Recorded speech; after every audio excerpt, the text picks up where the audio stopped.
Today I want to talk with you about a subject that many people have been talking about for a very long time, and that subject is called success.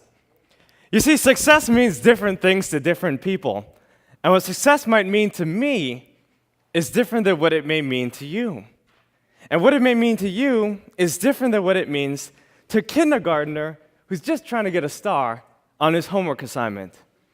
Or perhaps to a housewife who's been trying to get her 5 kids in bed by 9 p.m.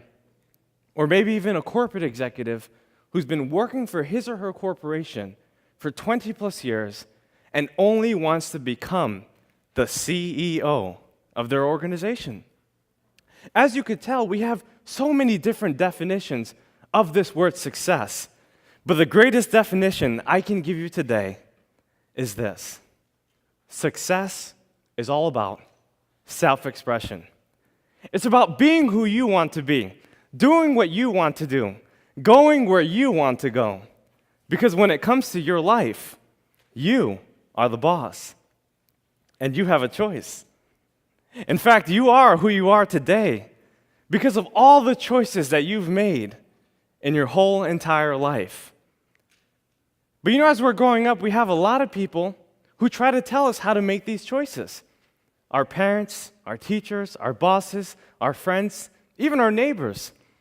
They try to tell us how to live our lives, what we should do, where we should go, how we should walk, how we should talk. But my question for you is this: if you're trying to be what other people want you to be, then who will be you?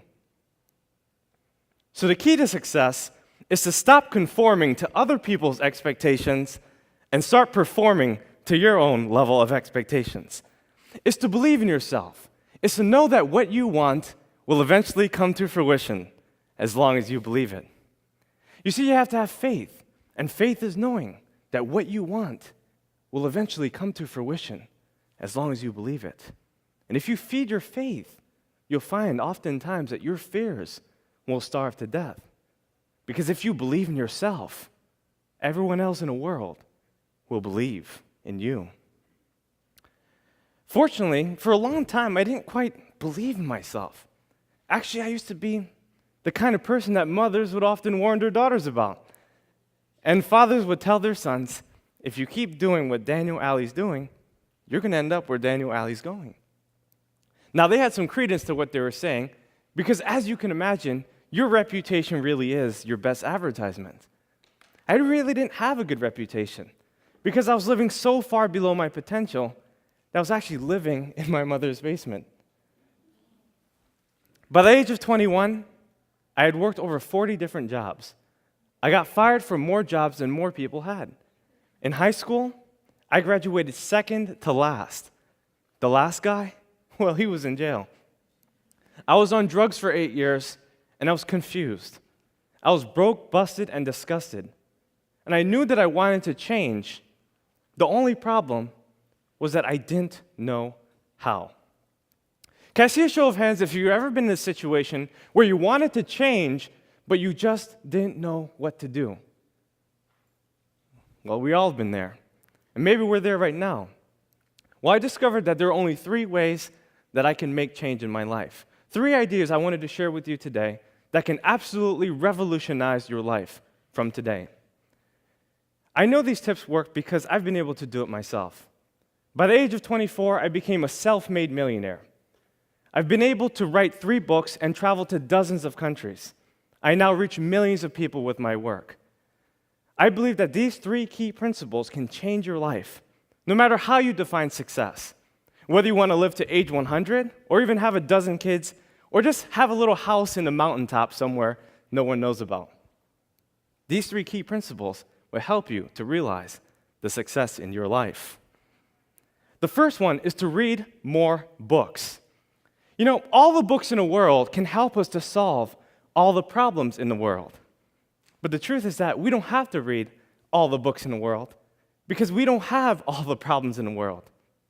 But we do have to read the books that help us to solve our problems. So for instance, if you wanted to learn about money, you better be reading books that talk about money. Or if you wanted to learn how to manage your relationships or to become a better communicator, There's a lot of books on that.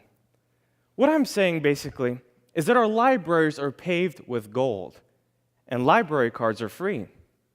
You see, books are the tools that release the heavens of your mind, and leaders are readers. You see, if you want to succeed, you have to read. Most people in the world read about one book every single year. That book, I would suppose, would be Facebook. And before people even get up and do their thing, before they drink their coffee or read their paper, they read Facebook. But the truth is that if you study miscellaneous things, you get miscellaneous results. You become what you study. What do you study? And where is it taking you? You see, a lot of people come up to me and they say, well, Daniel, I don't really have time to read. I have kids, I have work, I'm a student, I already have so many textbooks, I'm doing so many things, I'm too busy. But if you don't have 10 minutes a day, you're basically saying you don't have a life. We all have time to read. We all have time to pick up a good book and read for ourselves so that we can learn. Look, if you read 10 minutes a day for 30 straight days, that's one book a month. One book a month in 12 months is 12 books a year. You can do in 1 year what most people do in 5 years. Talk about not having time. We all have time to read. Remember, readers are leaders, and the only way you can succeed is if you read. My second suggestion is about getting around the best individuals you can. You see, we're the sum total of the 5 people in which we surround ourselves with the most. We earn the same income. We go the same places. We do the same things. We think the same thoughts. And if you were to look at your 5 closest friends, you've got to ask yourself this one question. Who are my leaders, and where are they taking me? In other words, are my leaders taking me to the place that I would most likely want to be? You see, if the answer is no, then you need new leaders. You need people who are inspiring, people that can help you, lift you up to the goals that transcend your own possibility and your thinking. You have to realize your goals, and you can only do that by getting around the right people. Now, many of us have what I like to call default friends. And default friends are basically people that we see around the neighborhood.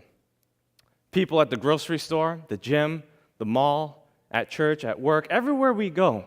These are people that we naturally befriend as we start to gain their trust and acceptance. And what tends to happen is that if you're a highly ambitious person and you have really high goals, a lot of these people can't help you reach your goals. So you have to look outside. You have to search for people. I'll give you an example. I had a friend, his name was John, and he was actually a plumber.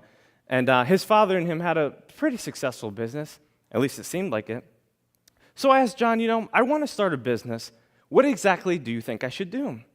John pulled me to the corner and he said, Daniel, I don't think you want to start a business. 98% of businesses fail within the first 3 years. Then he proceeded to tell me about all the reasons why I couldn't do it and why it won't work. He told me how it was so hard working over 100 hours a week, how hard it was to manage payroll, and why the recession was holding him back from getting more clients. As he told me this, I became a little discouraged, a little dejected. And I went home and I thought about it. When I got to my journal, I usually reflect, and I wrote down in my journal that 98% of statistics are made up, including that one. You see, you have to realize that no one's opinion of you can become your reality. And in order to change your reality, you have to change your mentality and the people you surround yourself with. You have to get yourself around people who can help you, people that are smarter than you, people who have gone further than you, people that know exactly what you need to do to get to that next level. You see, the truth is that the people that you're looking for are also looking for you, but you have to find them. You see, sometimes we surround ourselves with strangers and family members who tell us what we can't do. They limit us. And a lot of people have the right intentions, but oftentimes they provide the wrong directions. In other words, they want to help us, but they just don't know how. So get yourself around people who can. A lot of people ask me, well, Daniel, how do you find these people? It's easy. If you follow step 1, which is to read more books, you'll find that in the back of the book, there's the About the Author section. And what I used to do is I used to reach out to the authors. Thankfully, we live in a new millennium, which allows us to get on their social media, their websites, and so we can have a conversation with them. We can change by actually understanding what it is that they teach. And if we ask enough questions, we can make great progress in our life. Remember, the people you're looking for are also looking for you. So get yourself around those people. My last and final suggestion is to set higher goals. Because goals make you stretch. They help you to become more of who you are. And in this enormative conformity, so many people don't know how to set goals. They get confused about the process. A lot of people use New Year's resolutions. But the problem with New Year's resolutions is that a person often tries to do too much too fast. So let's say Doug wants to stop smoking. On a December 31st, he says, I'm done. January 1st, I'm clean. Never again. You see, he hasn't created a plan of action to achieve his goals, and therefore it is unreasonable. Bucket list is something else that people do. And usually when someone creates a bucket list, they're giving themselves too much time. There's no urgency, and most of the time, they don't write their goals down. So what do you suggest? Well, I'm glad you asked. What I do suggest is for you to write your goals down. I believe that a dull pencil is better than a sharp mind. And to impress your subconscious mind, you have to write your goals down so that you can hold it steadfastly to who you are.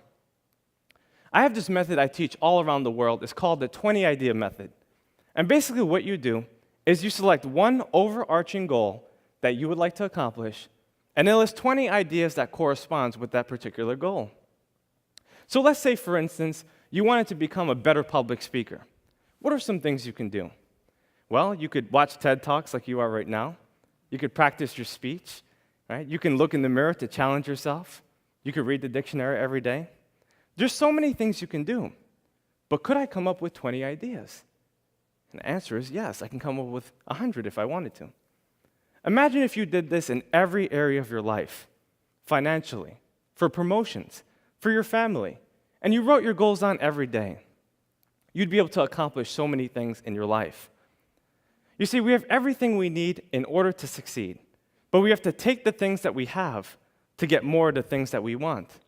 From the cars that we drive, to the clothes that we wear, to the food that we eat, and the people that we meet. In this depository of diversity, we have everything we need in order to succeed. But we have to believe. You see, when you believe in yourself, you'll find that everyone else in the world will believe in you. And you also have to think big. When you think big, you'll do big, and you'll win big. Well, big is actually the 3 ideas I wanted to share with you today. B, the books that you read. I, the individuals you meet. And G, the goals that you set for yourself. Books, individuals, and goals. That's all you need to accomplish success. Because when you think big, you'll do big. And you will win big, my friends. Thank you.